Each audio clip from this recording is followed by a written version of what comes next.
ایک دفعہ کا ذکر ہے، ایک جہاز میں بہت سی شراب لائی جا رہی تھی۔ ایک صاحب کا اس جہاز سے گزر ہوا تو جس قدر مٹکیاں شراب سے بھری ہوئی تھیں سب ہی توڑ دیں، ایک چھوڑ دی۔ کسی شخص کی ہمت ان کو روکنے کی نہ پڑی، لیکن اس پر حیرت تھی کہ اس بادشاہ کے تشدد کا مقابلہ بھی کوئی نہیں کر سکتا تھا۔ پھر اس نے کس طرح جرأت کی؟ بادشاہ کو اطلاع دی گئی۔ اس کو بھی تعجب ہوا، اولاً اس بات پر کہ اس کے مال پر کس طرح ایک معمولی آدمی نے جرأت کی، پھر اس پہ کہ یہ ایک مٹکی کیوں چھوڑ دی۔ اس صاحب کو بلایا گیا اور پوچھا گیا یہ کیوں کیا؟ انہوں نے جواب دیا کہ میرے دل میں اس کا تقاضا ہوا، اس لیے ایسا کیا، تمہارا جو دل چاہے سزا دے دو۔ اس نے پوچھا کہ یہ ایک کیوں چھوڑ دی؟ انہوں نے کہا کہ مجھے سب سے پہلے اسلامی غیرت کا تقاضا تھا، اس لیے میں نے توڑی، مگر جب ایک رہی تو میرے دل میں ایک خوشی سی پیدا ہوئی کہ میں نے ایک ناجائز کام کو مٹا دیا، تو مجھے اس کے توڑنے میں یہ شبہ ہوا کہ یہ حفظ نفس دل کی خوشی کی وجہ سے ہے، اس لیے ایک کو چھوڑ دیا۔ بادشاہ نے کہا اس کو چھوڑ دو، یہ مجبور تھا۔ احیاء العلوم میں لکھا ہے کہ بنی اسرائیل میں ایک آدمی تھا جو ہر وقت عبادت میں مشغول رہتا تھا۔ ایک جماعت اس کے پاس آئی اور کہا کہ یہاں ایک قوم ہے جو ایک درخت کو پوجتی ہے۔ یہ سن کر اس کو غصہ آیا اور کلہاڑی کندھے پر رکھ کر اس کو کاٹنے کے لیے چل دیا۔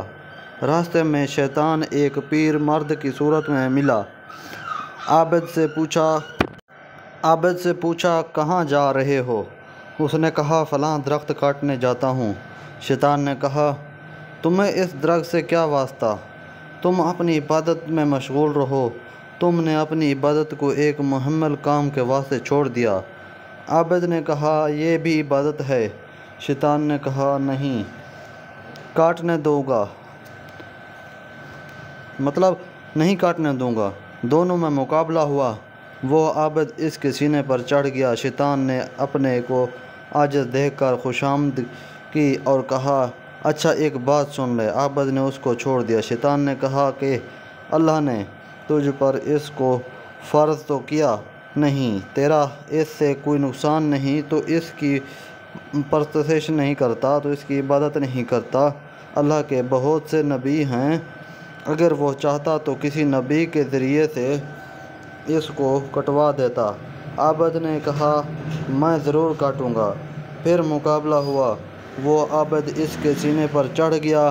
شیطان نے کہا اچھا سن، ایک فیصلہ والی بات تیرے نفع کی کہوں۔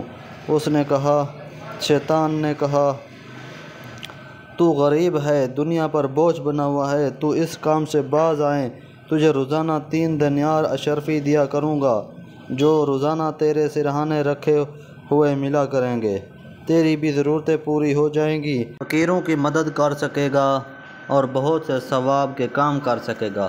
اس میں تو ایک ہی ثواب ہوگا اور وہ بھی بیکار سا کہ وہ لوگ پھر دوسرا لگا لیں گے۔ عابد کی سمجھ میں آ گیا اور فیصلہ قبول کر لیا۔ 2-3 دن تو وہ ملے، تیسرے دن غائب ہو گئے۔ عابد کو غصہ آیا اور کلہاڑی لے کر پھر چلا۔ راستے میں وہ بوڑھا ملا، پوچھا کہ کہاں جا رہا ہے؟ عابد نے بتایا کہ اسی درخت کو کاٹنے جا رہا ہوں۔ بوڑھے نے کہا تو اس کو نہیں کاٹ سکتا۔ دونوں میں جھگڑا ہوا۔ وہ بوڑھا غالب آ گیا، عابد کے سینے پر چڑھ گیا۔ عابد کو بڑا تعجب ہوا کہ اس سے پوچھا کہ یہ کیا بات ہے کہ تو اس مرتبہ غالب ہو گیا؟ اس بوڑھے نے کہا کہ پہلی مرتبہ تیرا غصہ خالص اللہ کے واسطے تھا، اس لیے اللہ جل شانہ و تعالی نے مجھے مغلوب کر دیا۔ پھر اس مرتبہ دیناروں کا دخل تھا، اس لیے تو مغلوب ہوا۔